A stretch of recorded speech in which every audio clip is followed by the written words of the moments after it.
Section 5. Les sophistes. Les sophistes vivent au milieu de l'extraordinaire effervescence spirituelle qui marque la fin des guerres médiques en 449. La Grèce est soustraite aux dangers barbares.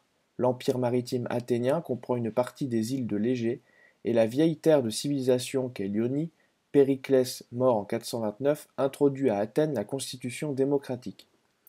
Ébranlement moral très profond, qui se traduit sur le théâtre, tandis qu'Échille, mort en 456, représentait sur la scène les dangers de la démesure et les crimes qui consistent à dépasser les limites marquées par la justice divine. Euripide, mort vers 411, ne cesse pas de marquer le caractère humain, provisoire, conventionnel des règles de la justice. D'autre part, la comédie attique, défendant les vieilles traditions, raille, parce qu'elle les craint, les idées nouvelles qu'introduisent la science ionienne et aussi l'enseignement des sophistes. La sophistique, qui caractérise les 50 dernières années du 5e siècle, ne désigne pas une doctrine, mais une manière d'enseigner. Les sophistes sont des professeurs qui vont de ville en ville chercher leur auditoire et qui, pour un prix convenu, apprennent à leurs élèves, soit en des leçons d'apparate, soit en une série de cours, des méthodes pour faire triompher une thèse quelle qu'elle soit. À la recherche et à la publication de la vérité est substituée la recherche du succès, fondée sur l'art de convaincre, de persuader, de séduire. C'est l'époque où la vie intellectuelle, dont le centre passe en Grèce continentale, prend la forme d'un concours ou d'un jeu. Cette forme agonistique, si familière à la vie grecque, il ne s'agit que de thèses défendues ou combattues par des concurrents auxquels un juge souverain, qui est souvent le public, décerne le prix. Tel est le débat qu'Aristophane nous montre s'élevant entre la thèse juste et la thèse injuste.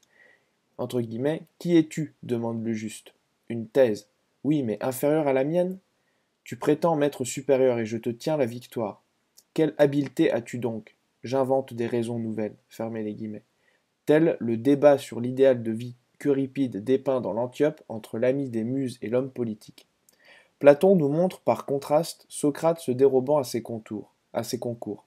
C'est dans le Protagoras, Hippias essayant vainement d'instituer un débat de ce genre entre Socrate et Protagoras. C'est dans le Gorgias Calliclès qui, après avoir prononcé un discours en faveur de la justice naturelle, se plaint que Socrate contrevienne aux règles du jeu en ne lui répondant pas par un autre discours. Il y a là une préoccupation de l'auditoire que nous connaissons à peine jusqu'ici. Le philosophe ne révèle plus la vérité, il la propose et se soumet d'avance au verdict de l'auditeur. C'est un trait qui devient permanent. À la suite de l'époque des sophistes, on prend à tâche de définir le philosophe par rapport à l'orateur, au politique, aux sophistes, c'est-à-dire à tous ceux qui s'adressent à un public. Dans ces conditions, la principale valeur intellectuelle est l'érudition, qui met l'homme en possession de toutes les connaissances utiles à son objet, et la virtuosité, qui lui permet de choisir ses thèmes avec à-propos et de les présenter d'une manière captivante. De là, les deux caractères essentiels des sophistes. D'une part, ce sont des techniciens qui se vantent de connaître et d'enseigner tous les arts utiles à l'homme. D'autre part, les maîtres de rhétorique qui enseignent à capter la bienveillance de l'auditeur. Au premier égard, la sophistique peut passer pour la première affirmation consciente d'elle-même de la supériorité de la vie sociale fondée sur la technique, depuis les plus humbles métiers jusqu'à l'art le plus élevé que les sophistes se vantent d'enseigner, à savoir la vertu politique. C'est la marque commune de quatre grands sophistes qui nous sont surtout connus par les portraits qu'en fit Platon à la génération suivante.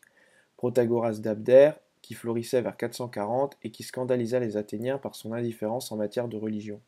Gorgias de Léontium, qui fut en 427 ambassadeur de sa cité à Athènes et mourut presque centenaire vers 380, et dont les élèves athéniens ne sont pas des philosophes, mais des écrivains comme Isocrate, Thucydide, enfin Prodicus de Céos et Hippias d'Élis. De cet humanisme, qui attend tout de l'art et de la culture, fait foi le fameux début du traité de Protagoras. Entre guillemets, l'homme est la mesure de toutes choses, de ce qu'elles sont pour celles qui sont, de ce qu'elles ne sont pas pour celles qui ne sont pas. C'est au surplus des seules choses humaines que l'homme doit s'occuper. Quant aux dieux, je ne puis savoir ni qu'ils sont, ni qu'ils ne sont pas. Trop d'obstacles s'y opposent, obscurité du sujet et brièveté de la vie. Fermez les guillemets. Il y a là tout un programme qui aspire à une culture humaine et rationnelle. On cherche l'homme en général. C'est Hippias qui, d'après Platon, considère tous les hommes comme des entre guillemets, parents des proches, des concitoyens selon la nature, sinon selon la loi. Fermez les guillemets. C'est Protagoras qui, dans un mythe célèbre, raconte comme Zeus a sauvé l'humanité qui allait périr faute de moyens naturels de défense, en donnant à tous les hommes la justice et la pudeur, vertus naturelles et innées, qui leur permettent de fonder les cités et de perpétuer leur race en s'aidant les uns les autres. Magnifique éloge de la vie sociale. Le sophiste est toujours prêt à défendre les arts, tel Hippias se vantant, chez Platon, d'être, grâce à eux, indépendant, puisqu'il sait même fabriquer tous les habits qu'il porte. Tel surtout l'anonyme Apologie de la médecine, dans la collection des œuvres d'Hippocrate. Elle montre contre leurs détracteurs l'utilité des médecins et elle débute par ces mots si caractéristiques de l'esprit du progrès du temps, entre guillemets, bien des gens s'exercent à décrier les arts, mais le vrai but d'un bon esprit, c'est ou de trouver des choses nouvelles ou de perfectionner celles qu'on a déjà inventées. Dans ce milieu, les questions morales devaient se poser. Prodicus de Céos, en particulier, paraît être le moraliste du groupe. Sous son nom, Xénophon expose le fameux apologue d'Hercule, choisissant entre le vice et la vertu, auquel les beaux esprits du temps opposaient, pour le défendre, Paris, préférant la déesse Aphrodite à Athénée et à Héra. Ces thèmes moraux, comme le thème pessimiste, du caractère passager des biens de la vie humaine, devaient être le sujet de véritables prédications qui continueront par la suite. Mais c'est dans la politique que les sophistes affirmaient surtout le pouvoir et l'autonomie de l'homme. La loi est une invention humaine, et en une certaine mesure artificielle et arbitraire. C'est ce que montre par le fait l'œuvre des législateurs du temps, qui, soit à Athènes, soit dans les colonies, reprennent à chaque instant à pied d'œuvre le travail de la Constitution. Protagoras donne des lois à Thurioi, comme Parménide l'avait fait à Élée. La loi s'oppose donc, comme une œuvre artificielle, à la nature. Il y a bien, il est vrai, des lois non écrites, des coutumes traditionnelles qui ont une valeur religieuse, mais elles ne pèsent point à côté de l'œuvre réfléchie du législateur. Tel est le point de vue d'Antiphon, le sophiste, dont les fragments ont été récemment découverts. Il ne se fait pas faute d'opposer la justice artificielle des lois et la justice naturelle. Par exemple, la loi, en obligeant l'homme à témoigner la vérité devant les tribunaux, nous oblige souvent à faire tort à qui ne nous en a fait aucun, c'est-à-dire à contredire les premiers préceptes de la justice. Mais en ce caractère conventionnel des lois, Antiphon semble voir une supériorité. Ce mouvement d'idées, dont on sent toute l'importance, a une assez triste issue. Il aboutit au début du IVe siècle, d'une part au cynisme politique, d'autre part à la pure virtuosité. D'une part le cynisme politique des aristocrates athéniens, Critias et Alcibiade, qui s'exprime si souvent dans l'histoire de la guerre du Péloponnèse de Thucydide et que Platon a immortalisé dans le Calliclès du Gorgias. C'est à la dépravation politique et morale d'un Calliclès, pour qui le pouvoir n'est plus qu'un moyen de satisfaire ses appétits, qu'aboutit l'enseignement de la rhétorique par Gorgias. L'autre issue, c'est la pure virtuosité, celle que l'on trouve déjà dans le traité de Gorgias sur le non-être, où se servant des moyens dialectiques de l'éléatisme, il démontre qu'il n'y a rien, ou que si quelque chose existe, c'est inconnaissable, ou que si c'est connaissable, c'est impossible à transmettre aux autres. Virtuosité qui se marque par l'importance que l'on attribue au bien dire.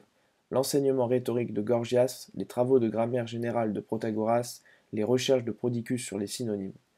Virtuosité qui trouve ses ressources d'argumentation dans de petites œuvres comme les doubles discours qui résument schématiquement la double thèse contraire que l'on peut avoir à soutenir sur des questions morales.